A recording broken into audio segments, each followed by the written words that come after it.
Okay,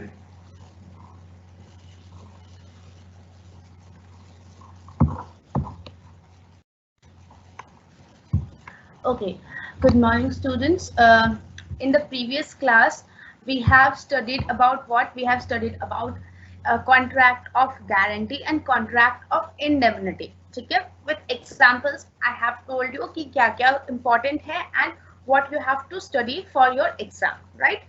So आज हम unit 2 के रिमेनिंग पार्ट करेंगे, that is contract of bailment and pledge and contract of agency. ठीक है? So first of all, we will start with contract of bailment. If try to understand it with examples. जब मैं examples करा रही हूँ तो उस चीज को 100% concentration के साथ आपको पढ़ना पड़ेगा ताकि आपको वो चीज concept याद हो, ठीक है? So what is contract of bailment? I hope you have understood what is contract of guarantee and indemnity, क्योंकि उसी का ही ये related है. We have already studied in our previous class कि ये जो contract of guarantee है, contract of indemnity है, contract of bailment है, contract of agency, contract of payment, ये सब कुछ, ये जो 5 contracts है, these all are comes under the purview of special contracts. ठीक है? तो ये जो एक essential contract की जो validity है, in order to make it an essential, the validity, the essentials are to be same. ठीक है? बस थोड़े एक आध exceptions आ जाते हैं, बस यही हमको समझना है, बाकी ये सब एक special contracts के अंदर आते हैं. ठीक है? So now what is bailment or what is this contract of bailment? We all enter into variety of contracts in our day-to-day life. There are some contracts in which we hand over our possession to goods to another person for some purpose. हम देखते हैं, हम कभी-कभार हम एक कोई भी particular goods के owner होते हैं, but हम ownership transfer नहीं करते. Instead of that, we transfer the possession.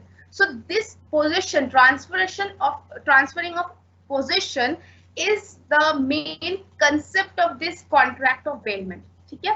In such a case, when we are transferring our possession, not the ownership of possession तो अलग-अलग चीज है. ठीक है? For example, this mobile phone is mine. I am the owner of that, but I am giving it to you for your purpose, for your use. So I am transferring the possession, but I am still the owner of that phone. ठीक है? So this is the contract of transferring of the possession of goods to another person for some purpose. Okay? So in such a case, legal relation arises between the two parties and the latter is under an obligation to return the goods to the former. This is known as contracts of bailment.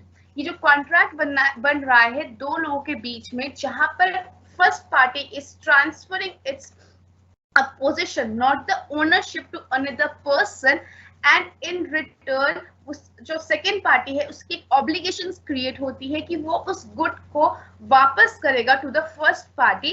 This legal relation is termed as what? Contract of bailment. ठीक है? Clear है?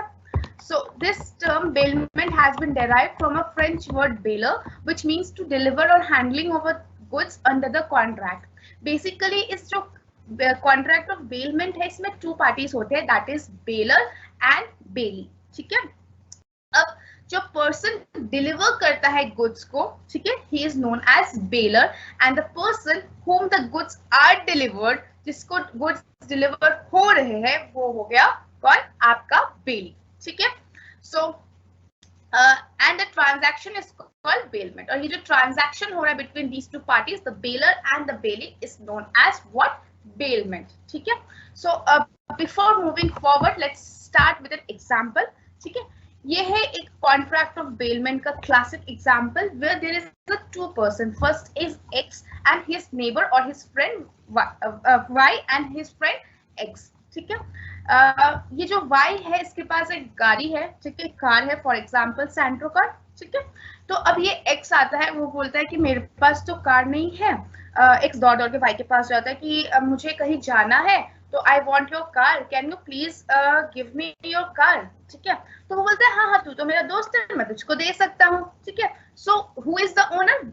Y is the owner and he is giving his car, he is giving the position of his car, not the ownership of the car, to X who is friend of Y. ठीक है? क्योंकि ये goods दे रहा है, who is delivering, so he is the bailor, and जो receive end में है, रिसीविंग एंड में है, he is the bailee. Okay, so this is the transfer of position. ठीक है, अब पर्पस क्या है इस कार का? Use of the car. ठीक है, कार धोने के लिए नहीं दे रहे, उसको यूज करने के लिए दे रहे. तो there is having some purpose.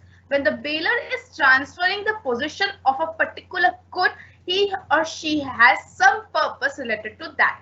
ये सब ही एक कॉन्ट्रैक्ट ऑफ बेलमेंट को एस्टैब्लिश करता है. ठीक है, सो यहाँ पर बेली का क्या रिस्पॉन्सिबिलिटी है? आफ्टर यूजिंग द कार, जिस पर्पस के लिए उसने कार को लिया, he have to hand over, he have to return the car to the baler.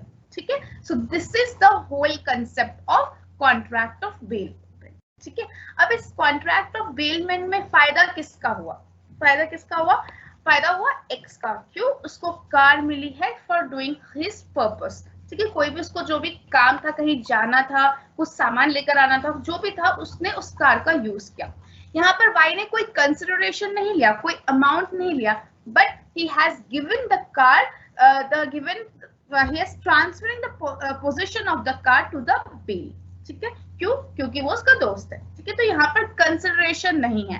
Okay, so this is for the benefit of the बेली. यहाँ पर बेलर का कोई बेनिफिट नहीं था, वो तो अपने कार को अपने दोस्त को दे रहा है, तो उसका क्या बेनिफिट है? इसका कोई बेनिफिट नहीं है, बट बेली का बेनिफिट है, उसको वो कार मिल रहा है, एंड ही और she can able to use that for a specific purpose. ठीक है, so this is the contract of bailment. Okay, so now according to section 148 of Indian Contract Act 1872, bailment is the delivery of goods by one person to another for some purpose.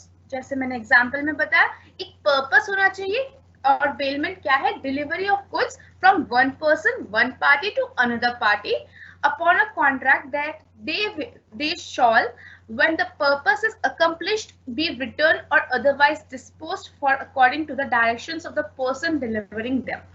अब जो second party जिसको वो goods मिला है, who has that possession now, he has that responsibility or the obligation to return the good to the baler.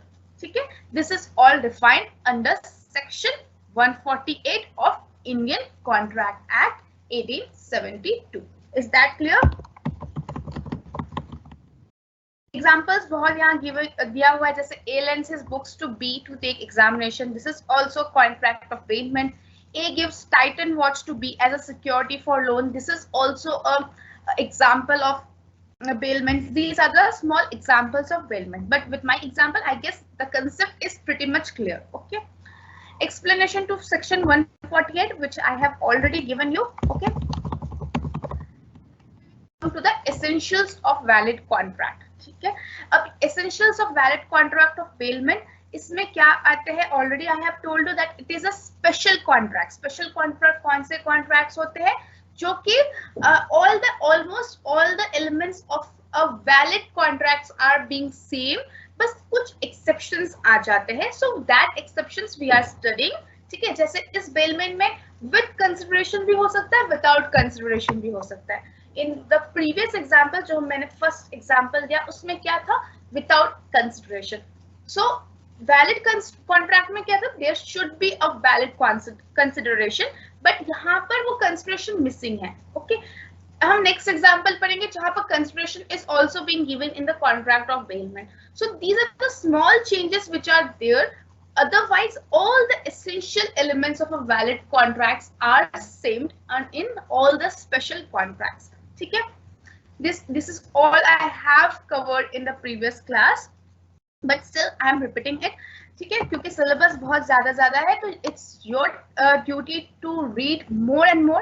I am giving you all the materials which are relevant for your exams and all the important topics which are relevant for exams. But जैसे मेरी obligation है आपके लिए, वैसे ही आपकी एक obligation है खुद के लिए to study more and more. Okay. First time आप देने जा रहे हैं this offline exam. Okay, so I literally want कि आपको वो स्कूल डेज से बाहर आकर खुद को प्रिपेयर करना है इस वे में. खुद you should be able to write the answers in the limited time. जो टाइम है 3 and 3.5 hours का, उस टाइम में आप सारे आंसर्स कंप्लीट कीजिएगा एंड मेक श्योर कि आप हर एक क्वेश्चन के हर एक पार्ट को आप अटेम्प्ट कर रहे हैं, ठीक है। ऐसा नहीं कि फर्स्ट का आपने बी पार्ट अटेम्प्ट कर रहे हैं, थर्ड का ए, तो सेकेंड एटलीस्ट अटेम्प्टेड, ठीक है। थोड़ा सा भी जो भी आपको याद आ रहा है, मैंने क्लास में पढ़ाया है समथिंग और रिलेटेड टू दैट टॉपिक, जो भी आपको याद आ रहा है, you should in order to get a good marks attempt all the questions, ठीक है, ये याद रखना, okay. Now moving to this contract of bailment के valid essentials क्या है? First, it is a contract between parties. You all know that it is an agreement between bailer and the bailey. ठीक है? A contract of bailment may be expressed or implied. Expressed contract क्या होता है? Implied contract क्या होता है? I know अब तक आप समझ चुके हैं. This is 7th और 8th class, जहाँ पर मैं starting से expressed contract और implied contract क्या होता है ये मैंने बताया हुआ है, ठीक है। In certain exceptional cases, it may be implied by law. Example: finder of goods acts as a bailey till the true owner is found out. Indian Contracts Act 1872 में यूनिट 1 में ये जो फाइंडर ऑफ गुड्स है, इस पर मैंने एक पूरा क्लास डेडिकेट किया था। इसमें 4-5 स्लाइड्स मैंने डेडिकेट किया था। So just refer that finder of goods. वहां पर जो कॉन्ट्रैक्ट बन रहा है between the finder of goods, ठीक है, उसको हम बेली कहेंगे और जो उसका ट्रू ओनर है वो है बेलर, ठीक है। So this is also the concept in this contract of bailment. So this is very important topic. What is finder of goods, इसकी क्या लिमिटेशंस है, क्या रिस्पॉन्सिबिलिटीज है, क्या ड्यूटीज है, these all things I have discussed. Just refer to that notes which I have already given you to this Google Drive, ठीक है। उस Google Drive में जाइए, जिस पता देखिए, निकालिए वो स्लाइड्स और उसको पढ़िए, and then you are getting any difficulty, then obviously you can contact me through Teams app or through email, ठीक है। So अभी इसलिए मैं इस फाइंडर ऑफ गुड्स को मैं फिर से बताने रही हूँ, because I don't want to waste any time, because there is a lot of syllabus still left, तो मैं सब कुछ कवर करना चाहती हूँ, ठीक है। So this is your duty. Next is delivery of possession of goods. Delivery of possession of goods means एक जो बेलर है, he is delivering the goods, he is delivering the possession of the goods, not the ownership of the goods to the bailey, ठीक है। In order to constitute a bailment, a change of possession of goods is must. There should be change of possession of goods, ठीक है, otherwise वो contract of bailment establish ही नहीं होगा, okay। Mere custody of goods must be distinguished from the possession of goods. One who has the custody of goods without possession, like a servant or a guest using his master's or host goods, does not become a bailey.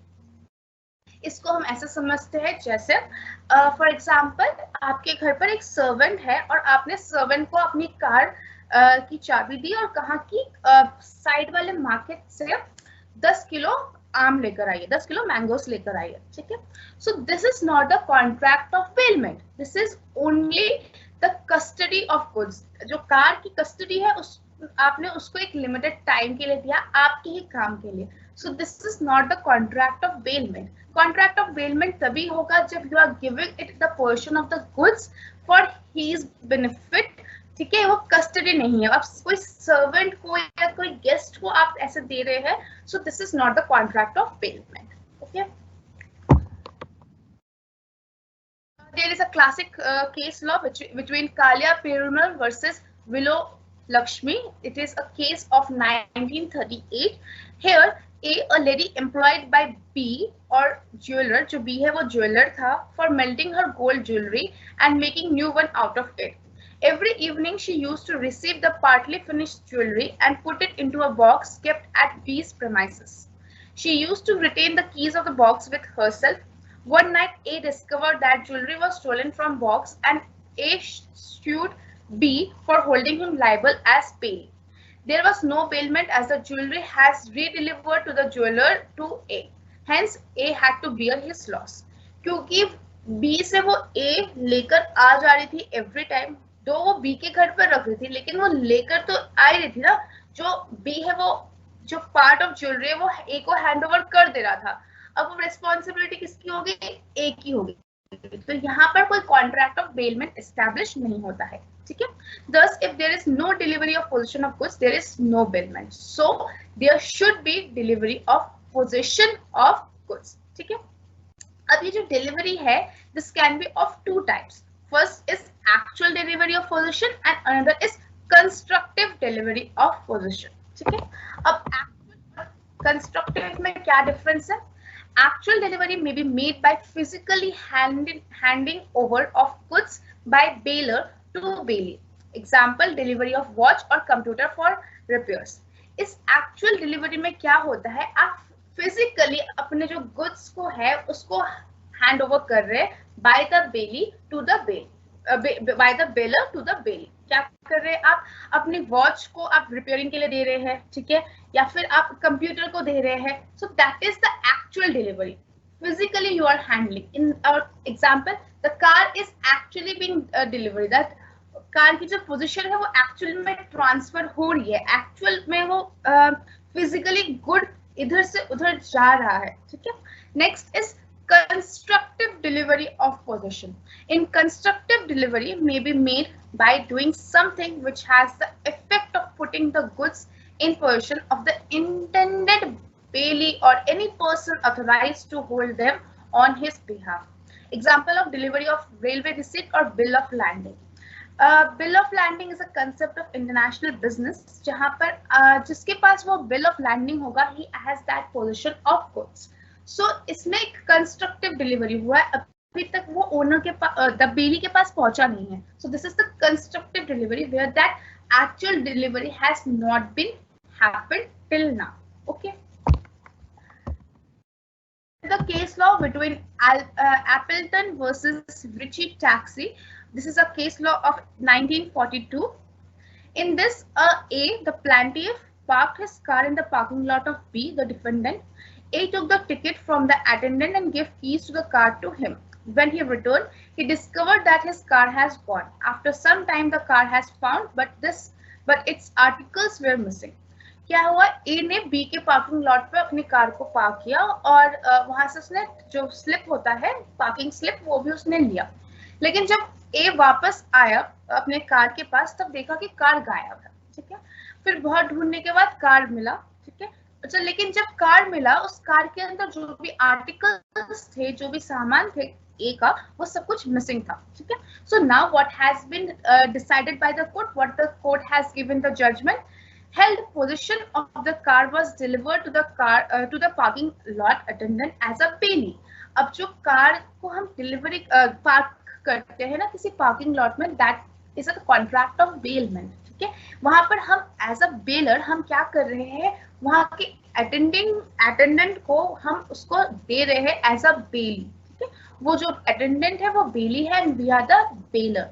So therefore defendant had to prove that car has not stolen due to their carelessness, ठीक है. So this is यहाँ पर एक contract of bailment create हुआ है, जहां पर ए ने अपने कार को बी के पार्किंग लॉट में पार्क किया था और उसके आर्टिकल्स मिसिंग है. सो उसने जब पार्क किया अपना car, so as a bailee he has transfer the position of the car to be who is the bailee. Okay, this is that concept of contract of bailment, ठीक है. समझ में आया.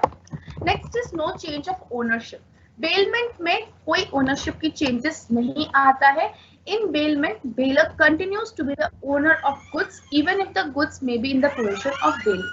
अगर उस केस में जैसे एक्स के पास वाई का कार है, यहाँ पर ट्रांसफर ऑफ पोजीशन हो चुका है, लेकिन X is not the owner of the car, ठीक है. ओनर हमेशा ही बेलर रहेगा. इवन इफ बेली के पास वो कार है, लेकिन still the owner will be the bailor, the bailor will be the owner. Okay. Next is delivery of goods for some purpose. जैसे मैंने कहा, कोई पर्पस होना चाहिए, ठीक है. There should be a purpose. Section 148 provides that under the contract of payment, goods must be delivered for some purpose. There should be some purpose, such as safe custody, security for debt, lending, clearing, repairing, change of form, carriage, etc. ठीक है. So ये जो examples है ना, ये these examples should be remembered by you. ठीक है, contract of bailment में कौन से एग्जाम्पल्स आ सकते हैं? सेफ कस्टडी का जो हम पार्किंग लॉट वाला एग्जाम्पल हमने पढ़ा, ठीक है। फिर सिक्योरिटी फॉर डेथ, कोई सिक्योरिटी आप ले रहे हैं for your death, that is also transfer of bailment, ठीक है। Then lending, cleaning, repairing, change of form, ornaments और स्टिच क्लॉथ्स, कैरेज एक्सेट्रा, ये सब कुछ आता है आपके कॉन्ट्रैक्ट ऑफ बेलमेंट में। अब आपका क्या हो सकता है, एक छोटा सा केस स्टडी आ जाए कि A has given his cloth to tailor for stitching his clothes, ठीक है। अब ये कौन सा कॉन्ट्रैक्ट है, क्योंकि आपने यहाँ पर ये सब याद कर लिया होता है कि safe custody, security of depth हो, लेंडिंग हो, क्लीनिंग हो, रिपेयरिंग हो, चेंज ऑफ फॉर्म हो, कैरेज हो, ये सब कॉन्ट्रैक्ट ऑफ बेलमेंट में आता है। तो आपको झट से याद आ जाएगा कि ये क्या हुआ, कॉन्ट्रैक्ट ऑफ बेलमेंट है, and that makes your answer correct और ऑटोमेटिकली 6 मार्क्स आपको मिल गए उसमें, ठीक है। So this is very easy. तो आपको ये एग्जांपल्स बाय हार्ट याद करने पड़ेंगे if you are want to fetch good marks, ठीक है। The relationship of bailor bailey does not arise where the goods are delivered by mistake. अगर by mistake अगर किसी के पास मेरा सामान चला गया है, so that is not the contract of bailment, ठीक है। Generally, the delivery of goods is the result of a contract, but sometimes bailment may be implied from the act of the parties or the circumstances of the case. कुछ cases के through हम mostly the contract of bailment is expressed, but कुछ instances में it can be implied, ठीक है। Next is movable property. A contract of bailment is concerned with movable property only, but money is excluded from the category of movable property. Deposit of money is in the bank does not constitute bailment, and the relationship between banker and customer is that of creditor and debtor. So movable property में ही contract of bailment establish होता है, ठीक है। But जो money है, this is also known as a movable property, but money is not comes under the contract of bailment. Okay, you have to remember this. Next is return of specific goods. Obviously, when the bailor is transferring the possession of goods for a specific purpose for the benefit of bailee, the bailee has to return the goods at a specified time to the bailee, okay, to the bailor. So this is the concept key essentials of valid contract of bailment में क्या क्या आता है, ठीक है। Next is we will discuss about kinds of bailment. Before that, I will like to take any doubts if you have any till now.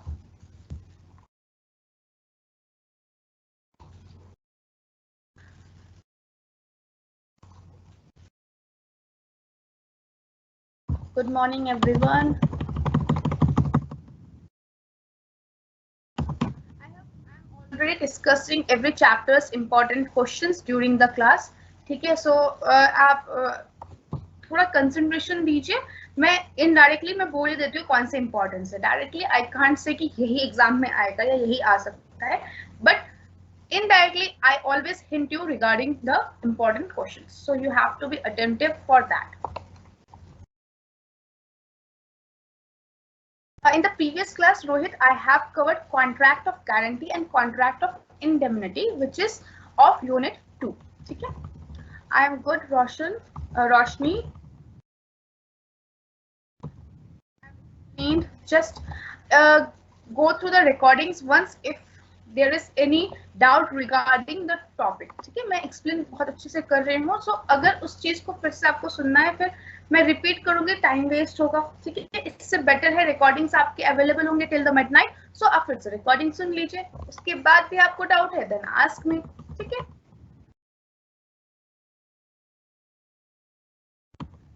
I have already discussed this in the previous class, क्या क्या मैंने पढ़ाया। Yes, in the exam, if you are giving examples, आप जो evaluator होता है उसका जो आंसर मार्क्स देने का जो पॉइंट ऑफ व्यू होता है वो बहुत इंक्रीज हो जाता है। So always try to give example, specially in theory papers, ठीक है।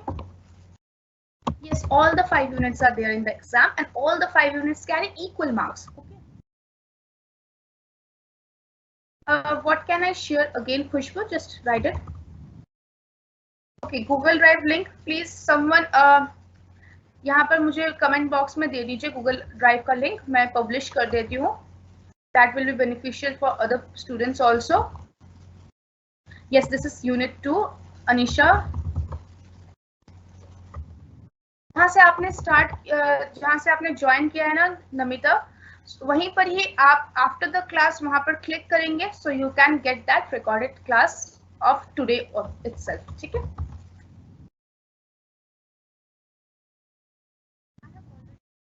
Discussed Poonam. There are many chapters in the Contract Act, but you have to मैंने सिर्फ वही सारे ही मैंने कंसेप्ट्स कवर किए हैं, लेकिन इंपॉर्टेंट कंसेप्ट्स पे मैंने ज्यादा टाइम दिया है. ठीक है. कंस्ट्रक्टिव डिलीवरी जो एक्चुअल डिलीवरी नहीं हो रहा है. ठीक है. जैसे किसी के पास लैंड ऑफ बिल्डिंग है, मतलब जब उस पर्टिकुलर जो एक स्टेटमेंट है, एक जैसे बिल ऑफ एक्सचेंज का एक वो नहीं होता है, क्या कहते हैं इसको, एक पर्चा. ठीक है. कि जिसके पास ये पर्ची होगा, that person has that position. तो वैसे ही बिल ऑफ लैंडिंग में यही होता है व्हेन डूइंग एक्सपोर्ट इंपोर्ट्स. जो आपकी जो डिलीवरी ऑफ गुड्स है, जो गुड्स की एक्चुअल पोजीशन है वो नहीं हुई है, वो कंस्ट्रक्टिव है. इन द सेंस वो जब पहुंचेगी किसी के पास तब वो एक्चुअल डिलीवरी होगा.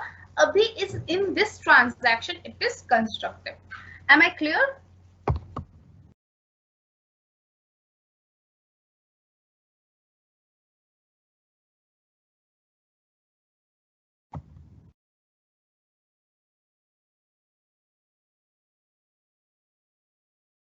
ये में अगर 6 chapters है, that is not relevant for me.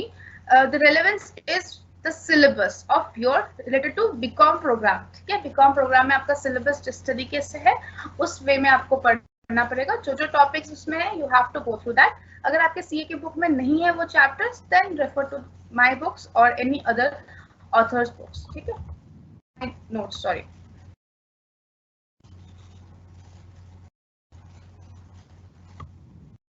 Material में अगर समझ नहीं आ रहा तो refer to my notes, otherwise refer to any other book. ठीक है. बाकी स्टडी मटेरियल बहुत इजी वे में लिखा हुआ है, so you can always understand from that to.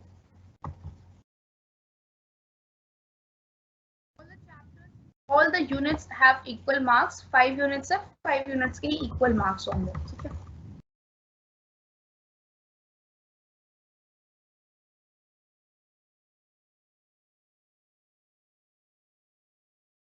Under money is a movable property. वो movable property बेलमेंट एक्ट में नहीं आता है, कॉन्ट्रैक्ट ऑफ बेलमेंट में नहीं आता है. ठीक है. लेट्स मूव टू द चेतन. This is we will discuss कि बेलमेंट में कंसिडरेशन हो भी सकता है, नहीं भी हो सकता है. Bailment can be gratuitous and non gratuitous. ठीक है. ग्रेचुअस नॉन ग्रेचुअस हो सकता है, which I am discussing now. Kinds of contract में हम करेंगे वो. ठीक है. Previous classes, just contact to the SOL team members.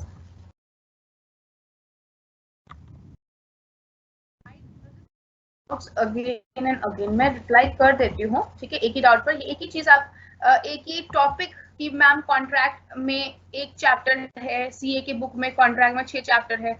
You have righted this 15 times. ठीक है. तो वो मिस हो जाते हैं. आप एक बार लिखिए, मैं वही रिप्लाई कर दूंगी. ठीक है. Yes, Chetan has given the link. I am publishing it, the link of the Google Drive. Anyone those who have not that Google Drive के जो link है वो नहीं है, वो आप ये सेव कर दीजिए. इसी में मैं सारे यूनिट्स के जो PPTs है, मेरे नोट्स है, वो मैं इसी में डाल देती हूँ. आप यहाँ से रेफर कर सकते हैं. ठीक है. You can get that. Morning, Pratiksha.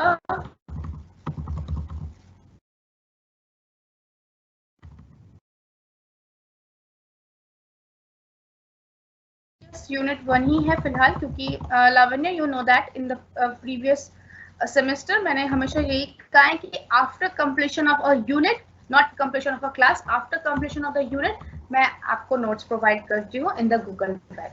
ठीक है. ताकि आपको एक कॉम्प्रिहेंसिव आउटलुक मिल जाए, कॉम्प्रिहेंसिव सब कुछ मिल जाए एक ही स्लाइड, एक ही पीपीटी में। नहीं तो आप लोग ही कंफ्यूज होंगे। दैट इज वाई मैं एक ही उसमें सब कुछ कर देती हूँ। देखिए नोट्स अवेलेबल है, बुक्स अवेलेबल है बिजनेस लॉ के, वंदना यू कैन ऑल्सो रेफर दोस्त हिंदी बुक्स, बहुत सारे अच्छे बुक्स है। मैंने कुछ बुक्स रेफर भी किए थे, मुझे याद नहीं आ रहा है अभी, मैंने स्लाइड्स में भी लिखे हुए हैं इन द फर्स्ट यूनिट, उसमें आप रेफर कर सकते हैं। Otherwise just mail me, I will tell you some good author books of Hindi, ठीक है, हिंदी मीडियम में of business law. Manu, difference between bailment and license in the subsequent classes. वापस class में जा रही हूँ, टॉपिक्स में जा रही हूँ, फिर जो रिमेनिंग डाउट्स है we will take later on. अब आते हैं हम काइंड्स ऑफ बेलमेंट में। जो बेलमेंट है this can be of different types. The bailment may be classified according to the benefit derived by the parties, and second is under the consideration or the reward, ठीक है। अब benefit के according हम जब derive करते हैं तब 3 प्रकार से होता है। First is bailment for the exclusive benefit of the baler, ठीक है। जब बेलर के बेनिफिट के लिए होता है that is of this is one of the kind of bailment, ठीक है। इसका एग्जांपल हम पढ़ते हैं। For the benefit of the baler,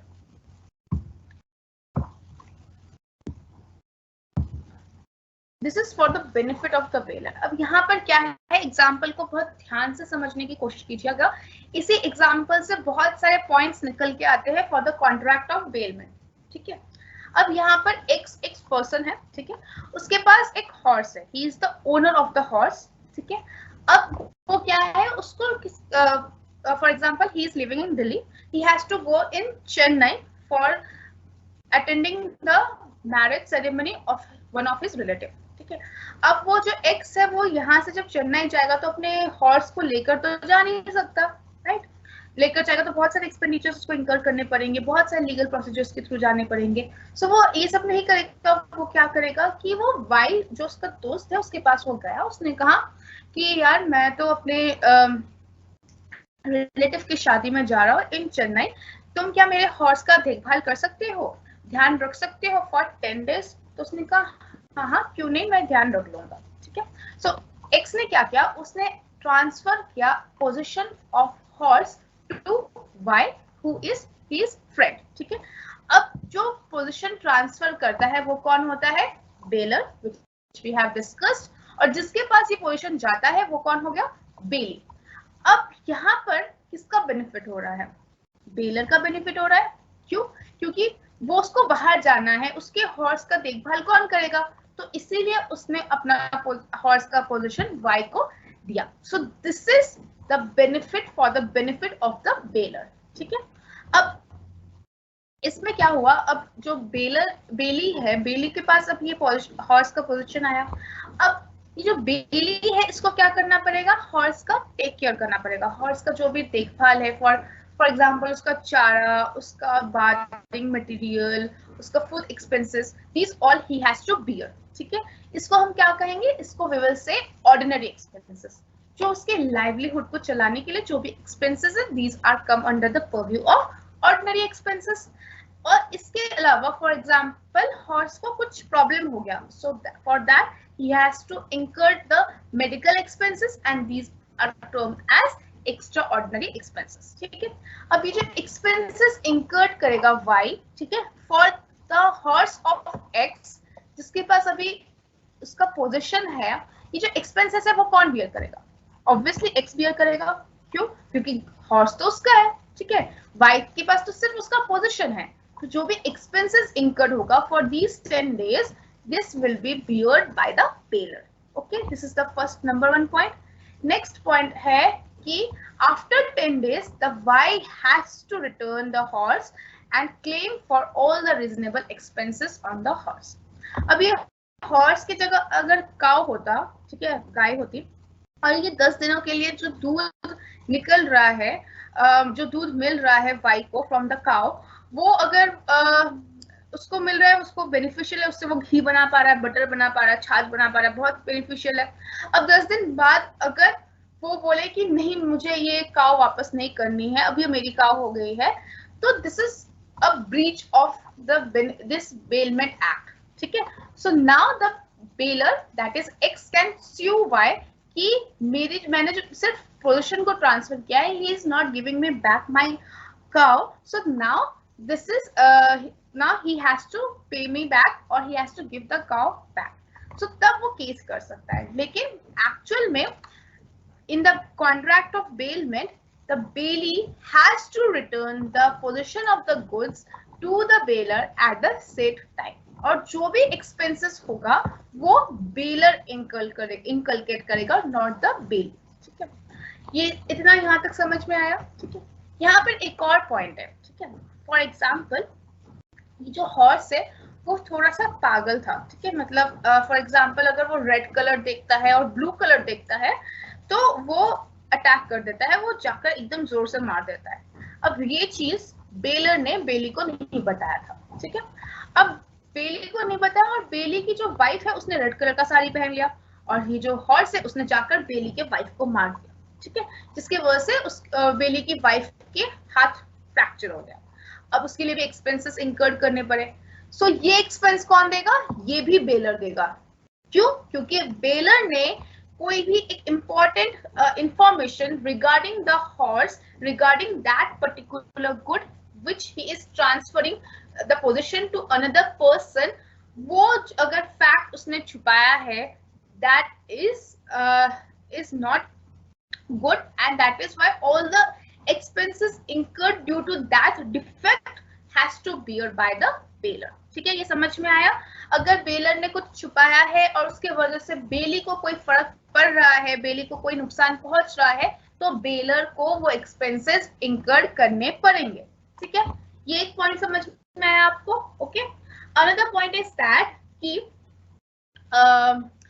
अगर फॉर एग्जाम्पल कि ये जो बेली है, बेली के पास अभी ये हॉर्स है, अब इस हॉर्स की अगर मृत्यु हो जाती है, ठीक है, नेचुरल डेथ हो जाती है, तो Y is not liable to X. अगर कोई नेचुरल डेथ के वजह से, जैसे ये 10 दिन के लिए गया, 4th डे को ही इस हॉर्स की मृत्यु हो गई, ठीक है, ड्यू टू नेचुरल कंसर्न। अब मृत्यु का समय तो कोई बता नहीं सकता है, ना इंसानों का ना जानवरों का, तो अगर उस वक्त डेथ हो जाती है फॉर नेचुरल कंटेक्स्ट के लिए, नेचुरली होता है, तो Y is not have any obligation और लाइबिलिटी टुवर्ड्स एक्स, ठीक है। ये समझ में आया? और 4 दिन उससे पहले के जो 4 दिन के जो एक्सपेंसेस है regarding food expenses, medical expenses, वो सब एक्स को वाई को देने पड़ेंगे, ठीक है। ये समझ में आया? अब एक और केस इसमें से ही जनरेट होता है, ठीक है। ये जो मैं एक्स्ट्रा थिंग्स बता रही हूँ ना, you have to write in the notes copy, ठीक है, नहीं तो आपको याद नहीं रहेगा। ये सब चीज आपको लिखना पड़ेगा अपने कॉपी में, अपने नोट्स कॉपी में। अनदर थिंग इज, अब जो वाई है, वाई ने हॉर्स को सेकेंड डे को उसने हॉर्स को धुलाया, अच्छे से धुला कर उसने रात को रख दिया, ठीक है। उसकी वजह से हॉर्स को सर्दी लग गई, जिसकी वजह से वो उसकी मृत्यु हो गई, ठीक है। कुछ एक्सट्रीम हो गया था, उसकी वजह से मृत्यु हो गई। अब यहाँ पर वाई लायबल होता है, क्योंकि उसके नेग्लिजेंस की वजह से, वाई के नेग्लिजेंस की वजह से हॉर्स पर मृत्यु हुई है। वो जो गुड्स है जो उसके पोजीशन में है, उसके वो नुकसान हुआ है। So now the Y has to pay the amount, pay the expenses, pay the actual amount of the horse to X, ठीक है। So this is all in this thing। ये जो पूरा कॉन्ट्रैक्ट ऑफ बेलमेंट का मैंने एक overview दे दिया है, ठीक है। तो हम यहाँ पर पढ़ रहे थे कि bailment exclusive benefit of the baler, जो ये वाला एग्जांपल था, bailment for the exclusive benefit of the बेली, जो कि हमारा प्रीवियस एग्जांपल था। ये जो एग्जांपल था इसमें बेली का बेनिफिट था। क्यों? बेलर ने अपने दोस्त जो को एक कार दिया for the purpose of the x, so now here the benefit is of belly, ठीक है। तो यहाँ पर बेली का बेनिफिट है, और इस वाले एग्जांपल में किसका बेनिफिट था? बेलर का बेनिफिट था, ठीक है। नाउ एक और होता है, that is bailment for the mutual benefit of the bailor and bailee, ठीक है। है। इसमें एग्जांपल क्या है, a the seller delivers some goods to railway company for the purpose of transmission to B the buyer, ठीक है, ये example है। एक और एग्जांपल है म्यूचुअल बेनिफिट का, जो कि फॉर एग्जांपल ऐश्वर्या राय बच्चन है, ठीक है, या फिर समझ लीजिए प्रियंका चोपड़ा है। प्रियंका चोपड़ा एक टेलर के पास गई, ठीक है, उन्होंने बोला कि मेरे जो अनस्टिच क्लॉथ्स है वो आप स्टिच कर दीजिए। यहाँ पर एक कॉन्ट्रैक्ट ऑफ बेलमेंट का वो हो रहा है, क्रिएशन हो रहा है, और यहाँ पे बेनिफिट क्या है, दोनों का बेनिफिट है। कैसे, ए को प्रोडक्ट मिल रहा है in term of finish goods, ठीक है, और बी को रेम्यूनरेशन मिल रहा है क्योंकि वो कुछ अमाउंट पे करेंगी, कोई कंसिडरेशन पे करेंगी, वो भी बेनिफिट है। साथ ही साथ उसको एक और गुडविल का भी बेनिफिट है कि इतने बड़े एक्ट्रेस मुझसे सिलवा रही है। So there is a mutual benefit of the bailor and the bailee, ठीक है, समझ में आया। तो इसको हम इस कैटेगरी में हम डिवाइड कर रहे हैं कि फ्रॉम द बेनिफिट, किसके पास बेनिफिट है, benefit derived by the parties. Parties कौन है, बेलर्स के बेनिफिट से सिर्फ एक्सक्लूसिवली बेलर के बेनिफिट से हम डिवाइड कर सकते हैं, या फिर नेक्स्ट इज बेली के बेनिफिट से हम क्लासिफाई कर सकते हैं। Next is mutual benefit of baler and the bailee, ठीक है। अब नेक्स्ट हम क्लासिफाई करेंगे अकॉर्डिंग टू द रिवॉर्ड और consideration, that is bailment without reward और बेलमेंट विद रिवॉर्ड, ठीक है। विदाउट रिवॉर्ड को हम क्या कहते हैं, विदाउट कंसिडरेशन हमको क्या कहते हैं, हम ग्रेचुअस बेलमेंट कहते हैं, ग्रेचुअस कहते हैं। याद है पिछले फर्स्ट क्लास से लेकर आज तक मैं ये टर्म्स बार बार रिपीट कर रही हूँ, so now you have to remember these words, ठीक है। विदाउट रिवॉर्ड और विदाउट कंसिडरेशन को हम क्या कहते हैं, ग्रेचुअस कहते हैं, ठीक है। ग्रेचुअस कंसिडरेशन और ग्रेचुअस रिवॉर्ड, और विथ रिवॉर्ड और विथ कंसिडरेशन को क्या कहेंगे, नॉन ग्रेचुअस कंसिडरेशन और नॉन ग्रेचुअस रिवॉर्ड, ठीक है। अब विदाउट रिवॉर्ड और ग्रेचुअस रिवॉर्ड में क्या आता है, gratuitous bailment is one in which neither the bailor nor the bailee is entitled to any remuneration, कोई रेम्यूनरेशन एक दूसरे को नहीं मिलता है, that is the contract of bailment with gratuitous reward, ठीक है। यहाँ पर A lends to car to his B to B for friend B for personal use, जो हमने फर्स्ट एग्जांपल में दिया कि Y ने X जो उसका दोस्त है उसको उसने अपना कार दिया, ट्रांसफर पोर्शन किया, सो यहाँ पर कोई कंसिडरेशन नहीं था, ठीक है। So this is one of the thing. Next is bailment with reward और नॉन ग्रेचुअस बेलमेंट, ठीक है। नॉन ग्रेचुअस मतलब जहां पर इधर बेलर और बेली दोनों में से किसी एक को रेम्यूनरेशन मिल रहा है, ठीक है। सो जो हमारा सेकेंड एग्जाम्पल था उसमें एक्सपेंसेस इंकर्ड कर रहे हैं, या फिर उसी को फर्स्ट एग्जाम्पल को ही हम अगर ऐसे देखें कि वाई जो है वो टैक्सी ओनर है, ठीक है, वो टैक्सी देता है या फिर कार्स देता है फॉर ऑन हायरिंग बेसिस, तो यहाँ पर उसको कंसिडरेशन मिलेगा फ्रॉम एक्स, ठीक है। लेकिन अगर वो फ्रेंड को दे रहा है तो वहां से उसको कंसिडरेशन नहीं मिलेगा, विच आई हैव रिटन हियर, ठीक है, कि वाई जो है अगर वो फ्रेंड को दे रहा है तो वो that is without any consideration and which is known as gratuitous bailment, and this is for the benefit of the bailee only, okay. Whereas if he is giving the car on hire basis or he is a taxi owner, then that will come under the purview of with consideration, and this is also will be called as non-gratuitous bailment, and this will be for the benefit of the both bailor and bailey। कैसे, बेली को वो सामान मिल रहा है, वो goods मिल रहा है, उसके लिए वो पर्पसफुल जो काम है वो कर पाएगा, और बेलर को कंसिडरेशन मिल रहा है, तो दोनों का बेनिफिट हो रहा है, ठीक है। समझ में आया आप लोगों को? ग्रेचुअस एंड नॉन ग्रेचुअस का डिफरेंस दिया गया है कि बेनिफिट किसको है, जो कि मैंने भी डिफरेंशिएट कर दिया था, ठीक है। रीपेमेंट ऑफ नेसेसरी एक्सपेंसेस क्या है ये सब लिखा हुआ है, आई have already given you both the examples, उसमें मैंने समझा दिया है, यहाँ पर सिर्फ उसको लिख दिया गया है, so that is you have to learn, you have to write, ठीक है। Very important topic, gratuitous bailment and non gratuitous bailment, types of bailment, ठीक है। ये जो है ये आपके एग्जाम पॉइंट ऑफ व्यू से इंपॉर्टेंट है, so you have to remember this kinds of bailment और टाइप्स ऑफ बेलमेंट और एसेंशियल्स ऑफ अ बेलमेंट, ठीक है। या फिर आपका ये जो difference between gratuitous bailment and non gratuitous bailment, this is important. Sale and bailment के बीच में डिफरेंस मैं तभी आपको सजेस्ट करूंगी पढ़ने के लिए जब आप नेक्स्ट यूनिट जो कि हमारा सेल्स ऑफ गुड्स एक्ट 1930 है वो आप जब पढ़ लेंगे उसके बाद you have to read this distinction between sale and bailment, ठीक है, तब जाके आपको जो पिक्चर है वो बहुत अच्छे से क्लियर होगा, ठीक है। Here comes the distinction between license and bailment, ठीक है, जो आप में से एक पूछ रहे थे तो मैंने कहा था आगे हम पढ़ेंगे, okay. So this is the distinction between licence and bailment. Licence क्या होता है? लाइसेंस एक अग्रीमेंट होता है जहां a person is authorized to enter or use the premises or place owned by another person। एक premise है, एक प्लेस है, उसके पास वो ऑथराइजेशन है कि उस चीज को वो यूज कर सकता है, ठीक है। यहाँ पर दो पार्टीज होती है, लाइसेंसर एंड लाइसेंसी।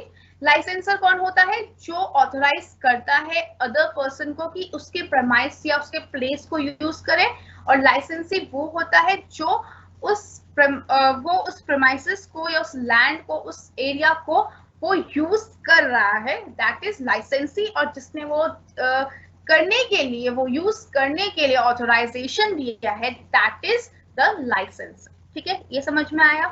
अब यहाँ पर चेंज ऑफ पोजीशन क्या होता है? It may be noted that in case of license there is no change in position of goods। यहाँ पर कोई change नहीं होता है। You have to remember this, that in license agreement there is no change in position of goods, that is the owner continues to be in possession of goods। जो owner होता है उसी के पास वो गुड्स का पोजीशन होता है, वो जो प्लेस है वो कहीं जा नहीं रहा है, आप आकर उसमें काम कर रहे हैं, ठीक है। So the licensee are coming there and doing the work। जो ओनर है वो ना ही अपने ओनरशिप को चेंज कर रहा है, ना ही पोजीशन को चेंज कर रहा है। This makes a difference between licence agreement and contract of bailment. क्यों? क्योंकि लाइसेंस अग्रीमेंट में there is no change in position of goods, whereas in contract of bailment there is change in position of goods, क्योंकि वहां पर transfer of position of goods हो रहा है, ठीक है। Is that clear? Crystal clear हो रहा है, ठीक है। इन यही लिखा गया है, in case of bailment position of goods changes from the bailor to bailee and hence the bailee is under the obligation to take care of safety of the goods, ठीक है। This is the thing, okay. Now there is a case study regarding this. You can, I know you can very well read this and understand this। आते हैं हम main important topic में, that is duties of baler. Baler की क्या duties है and बेली की क्या duties है। अब duty to disclose faults in goods bail to the bailee. अब जो हमने ये वाला एग्जांपल पढ़ा था, लेट मी कम देयर, हाँ, इसमें मैंने ये चीज ऑलरेडी डिस्क्राइब कर दिया था कि बेलर का क्या ड्यूटी है, उसको सब कुछ डिस्क्लोज करना है relating to the goods, relating to the horse to the bailee, ठीक है। So this is the duty to disclose faults in goods bailed to the bailee, ठीक है। This is under section 150, okay. Just give me a minute.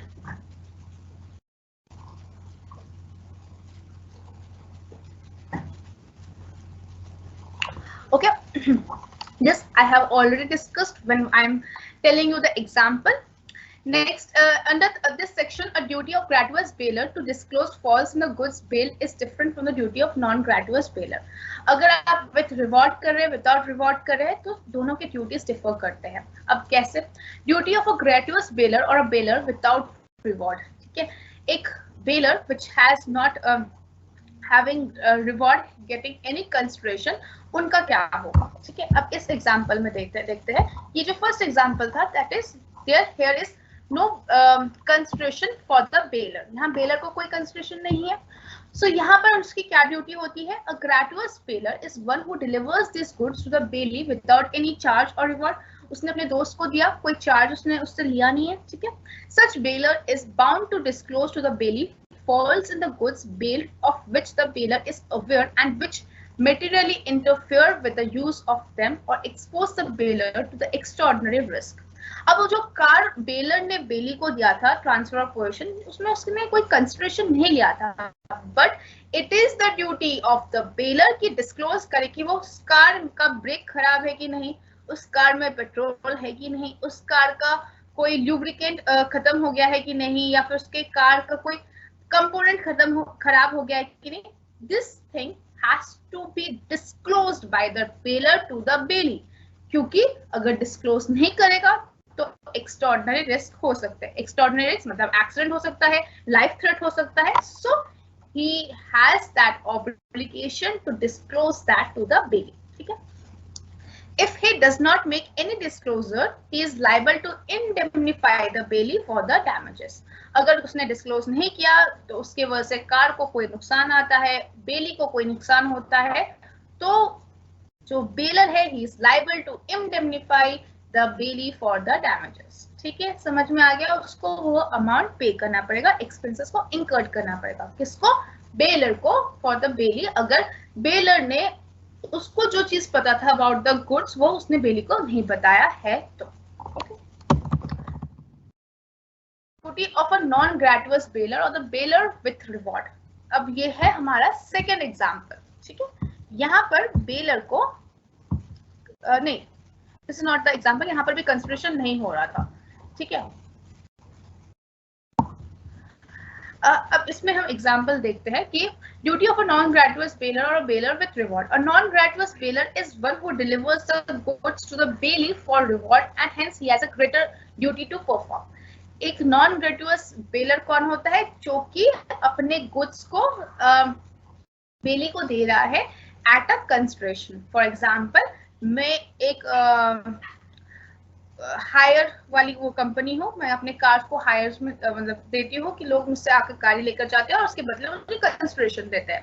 ठीक है, तो अब इसमें भी मेरी ड्यूटी होती है कि मैं बताऊं कि इस प्रोडक्ट में कोई डिफेक्ट्स है कि नहीं। ठीक है, section 150 lays down that if goods are bailed for hire, the bailor is liable for all the defects in the goods bailed, whether he was aware of the defects or not. अगर मैं aware हूँ या नहीं हूँ, फिर भी मुझे सारे डिफेक्ट्स की जो उसके वजह से कोई भी सर्कमस्टेंसेस क्रिएट होते हैं उसके लिए जो भी एक्सपेंसेस होते हैं, आई एम लाइबल टू पे टू द बेली। ठीक है, समझ में आया? पहले वाले में जब ग्रेचुअस बेलर था वहां पर क्या था कि उसको पता जो है उसी के लिए वो बियर करेगा। ठीक है, यहाँ पर जो उसको पता नहीं है वो उस डिफेक्ट्स के लिए भी उसको पे करना पड़ेगा अगर उसके वजह से बेली को कोई नुकसान आता है तो। Okay, ignorance of defects would not provide any excuse to him. ठीक है, next we will come to the duty to bear the expenses of bailment. जो भी एक्सपेंसेस है बेलमेंट के, he has to bear that, जो कि हमने इस एग्जांपल में देखा था। ठीक है, बेली ने जो भी एक्सपेंसेस बियर की है, जो भी expenses, whether it is ordinary expenses और extraordinary expenses, all the expenses have to bear by the bailor. Okay, this is also I have done that. Now it's duty to indemnify bailey for loss in case of premature termination of gratuitous bailment. वही जो मैंने कहा, अगर horse की death हो जाती है 4th day पर या 5th डे पर, तो उससे पहले के जो भी एक्सपेंसेस है that has to be paid to the bailey. Okay, duty to indemnify bailey for loss in case of defective title. Where the bailey suffers from loss due to defective title of the bailor is responsible to the bailey for any loss which he may sustain due to reason that bailor was not entitled to make bailment or to receive back the goods or give direction respecting them. For example, A delivered to a motorbike to B for personal use for 7 days. A ने B को एक motorbike दिया, एक bicycle, एक motorbike दिया, ठीक है, for personal use of B for 7 days. Subsequently, B discovered that it was stolen. ठीक है, B ने देखा कि वो चोरी हो गया।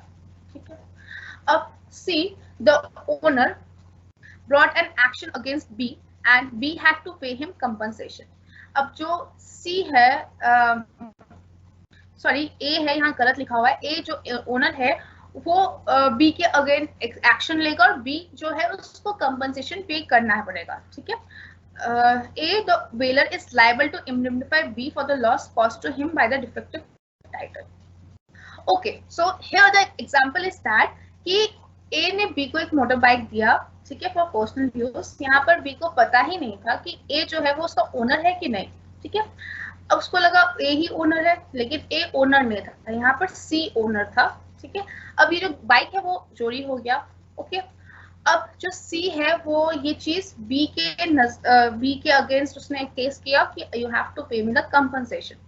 अब जो ए है, जो बेलर है, he is liable to indemnify B for the loss cost to him by the defective title. अब जो वो पैसा है वो बी नहीं देगा, वो ए देगा। अगर बी दे भी देता है सी को, that loss have to be indemnify by the A. क्यों? ए ने डिफेक्टिव टाइटल, उसने ये मिस रिप्रेजेंट किया कि आई एम द ओनर, ठीक है। So now he has that responsibility to indemnify B for the loss cost to him due to the defective title, ठीक है। समझ में आया? नहीं आया? I am repeating once more, और टाइम भी नहीं है। बस कॉन्ट्रैक्ट ऑफ बेलमेंट ही हो गया, अभी प्लेज भी बाकी है, आपका कॉन्ट्रैक्ट ऑफ एजेंसी बाकी है। अगर एक चीज को मैं बार बार रिपीट करूंगी, ठीक है, जो कि आप रिकॉर्डिंग से फिर से समझ सकते हैं, लेकिन फिर से अगर मैं रिपीट करूंगी तो आपका ही टाइम वेस्ट होगा, because I have only 15 classes, 7 classes has gone, अभी भी 3.5 यूनिट्स बचे हुए हैं, ठीक है। Each and everything I can't explain, okay. यहाँ पर आपकी ड्यूटी ज्यादा है, आपको पढ़ के आना है। My duty is only to describe कि क्या क्या चीजें हैं आपके कंटेंट में, ठीक है। So just go through once की मैंने क्या बोला है, रिकॉर्डिंग में फिर से सुनिए, फिर समझ में आ जाएगा।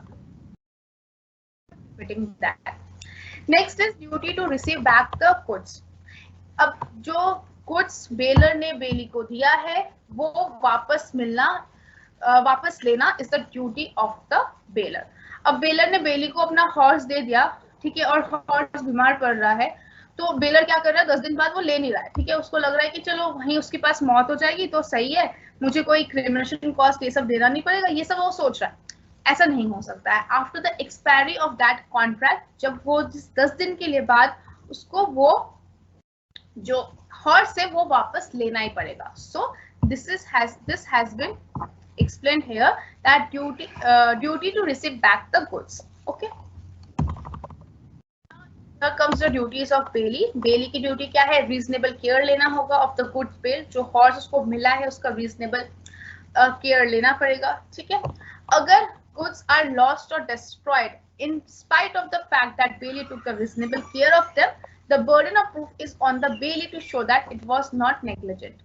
अगर वो जो सामान दिया है, फॉर एग्जाम्पल हॉर्स है, वो भाग गया, ठीक है, या हॉर्स की मृत्यु हो गई, तो जो बेली है उसको ये प्रूफ करना पड़ेगा कि वो उसके नेग्लिजेंस की वजह से नहीं हुआ है।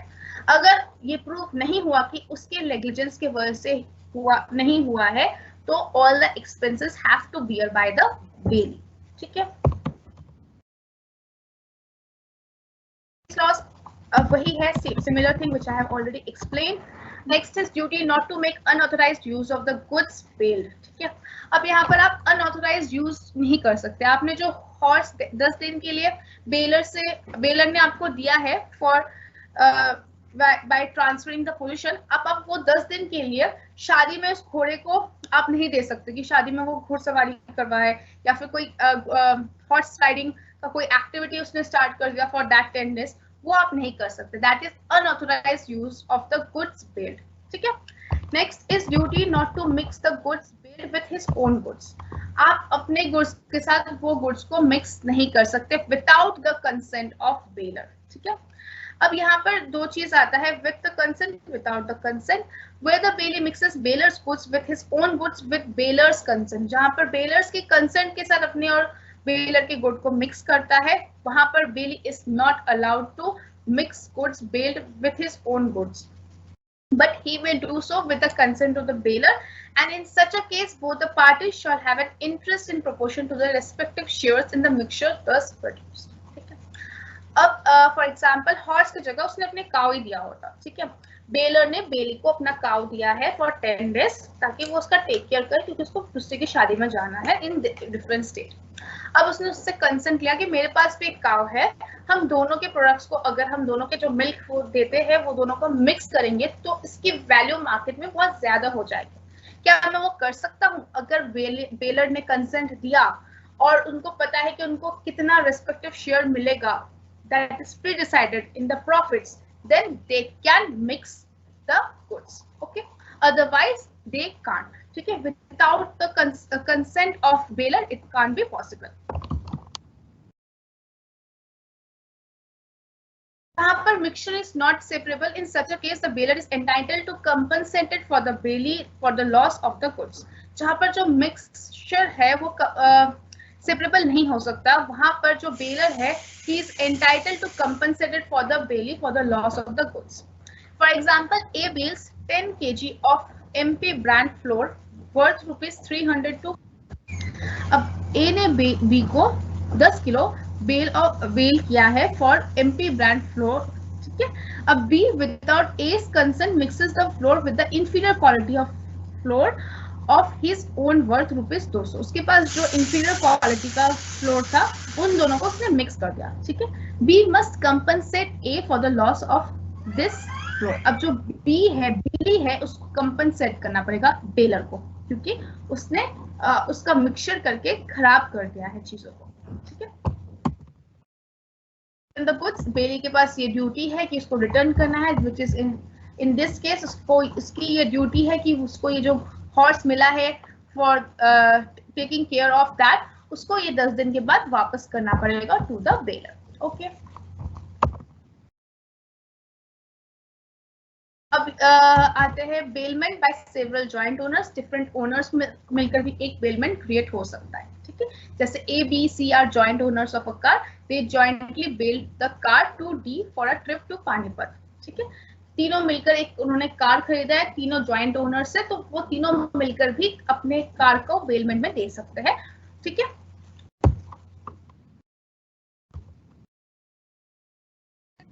एक को दे दिया, ठीक है, तो वो अपने ड्यूटी से डिस्चार्ज हो जाता है। तो जॉइंट बेलमेंट ये होता है, ओके। अब duty to return any increase और profit from the goods bailed. अब कोई भी प्रॉफिट्स इंकर्ड होते हैं, अगर वो हॉर्स की वजह से, उस हॉर्स जो उसके पास 10 दिन था, उस हॉर्स के लिए कोई लॉटरी लग गई या उस हॉर्स को लेकर कोई फॉरेनर ने आके 1 लाख रुपए दे दिया, तो वो 1 लाख रुपए बेली की ड्यूटी है बेलर को वापस करने की, क्योंकि बेली is not the owner of the horse, he is in the position, ठीक है। सो इसकी ड्यूटी है, जो भी प्रॉफिट आ रहा है, कोई भी इंक्रीज हो रहा है, कुछ भी उसको मिल रहा है, for that goods he has to return to the baler, okay। Duty not to set up any adverse title against the baler states that the bailee is debarred from denying the baler's authority to bail the goods and to receive them back। Bailey at the end of the contract ये नहीं बोल सकता, उस 10 दिन के बाद ये नहीं बोल सकता है कि मैं ये हॉर्स नहीं दूंगा, ठीक है। The bailee has to give back the possession of the goods back to the baler, okay। यहाँ पर राइट्स है बेलर की ऑलमोस्ट सिमिलर है, you can read that, rights to bailee, you can read that. इसमें problem हो तो obviously you can message me, ठीक है। This is all about the contract of bailment, okay. Termination, obviously जब आप expire हो जाएगा वो पीरियड, तब आपका टर्मिनेशन हो जाएगा। This is also important, termination of bailment. या फिर आपका जो स्पेसिफिक ऑब्जेक्टिव है, वो पर्पस है, जैसे वो कार का पर्पस था कि मैं वो आज पानीपत से घूम कर आ जाऊंगी, ठीक है, तो फिर वो ऑब्जेक्टिव जैसे अकम्प्लिश हो गया, आपका कॉन्ट्रैक्ट ऑफ बेलमेंट टर्मिनेट हो गया, खत्म हो गया, ठीक है। सेकेंड, थर्ड इज अगर कोई इनकंसिस्टेंसी है with the conditions of the bailment, उसके वजह से भी टर्मिनेट हो सकता है, ठीक है। सब्जेक्ट मैटर ही डिस्ट्रॉय हो गया, वो कार ही जल गया, जब तक वो ट्रांसफर करते पोजीशन को वो कार ही डिस्ट्रॉय हो गया, तो वहीं पर वो बेलमेंट का टर्मिनेशन खत्म हो जाता है, ठीक है। और फिर अगर डेथ हो गया बेलर का या बेली का, तो that is also termination of the contract, ठीक है। Rights and obligations of finder of goods is very important and which I have discussed you under the quasi contracts chapter, you can refer from that, ठीक है। सो this contract of bailment, these are the case studies, you can go through once, मैंने ये डाल दिया है यहाँ, इसमें hints भी रखे हुए हैं, you can check these once, ठीक है। let me take any doubts if you have any and we will wind up the class।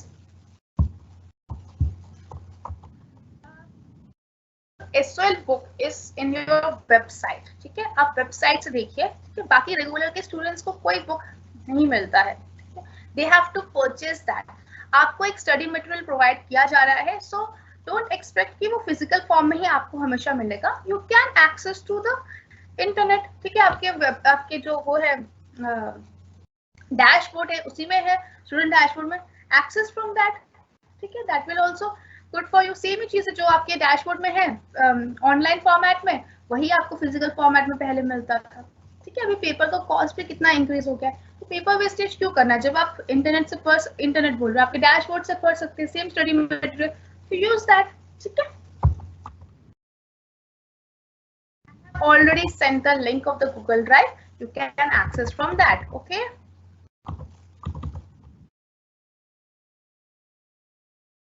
Yes, this is the second unit after Indian Contracts Act 1872.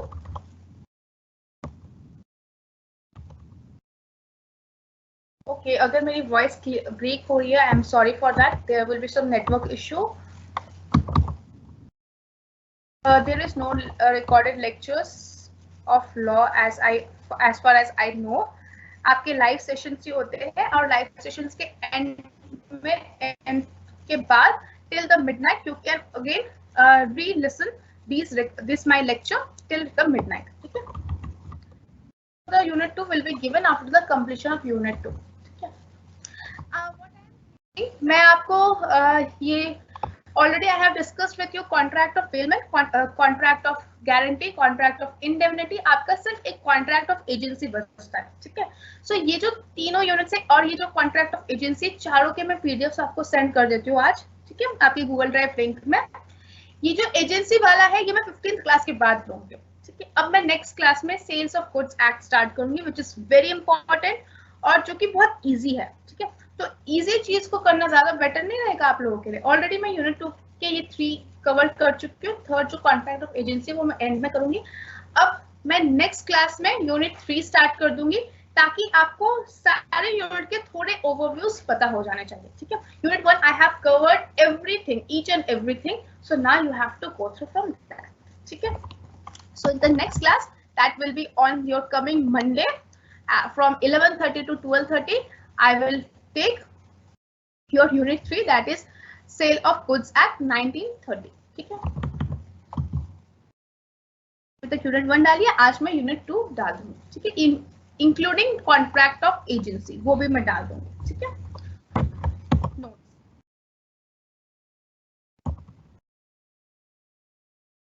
Books I already have suggested several times Purvi that MC Kulchul book is very good, Sushma Arora book is very good, ND Kapoor book is good, so आप ये सब कर सकते हैं, ठीक है।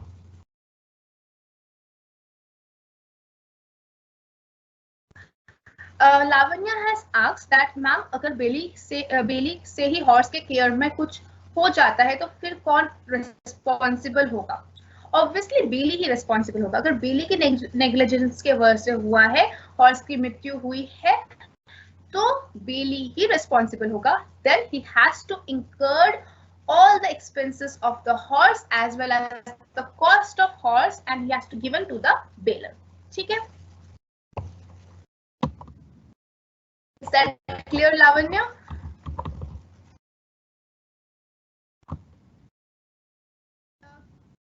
चल रहे हैं बाकी सेमेस्टर्स के, तो अभी ऑफलाइन क्लासेस नहीं है, but surely at the end of this June और the starting of July you will have some offline classes, ठीक है। कब होगा क्या होगा सब आपको नोटिस मिल जाता है।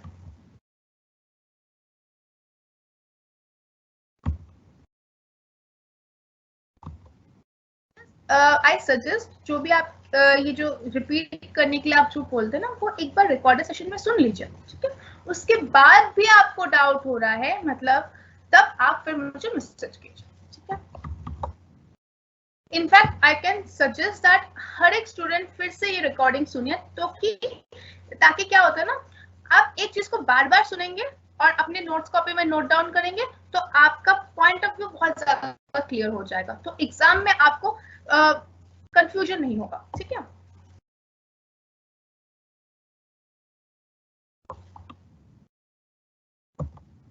अगर फ्रेंड को ना देकर अपनी फैमिली मेंबर को दे रहे हैं तो फैमिली मेंबर के साथ तो कॉन्ट्रैक्ट नहीं होता है ना, वो ब्लड रिलेशन हुआ तो दैट इज नॉट कॉन्ट्रैक्ट, लेकिन अगर ब्लड रिलेशन के बाहर हो गया तो there will be a contract of bailment, ठीक है।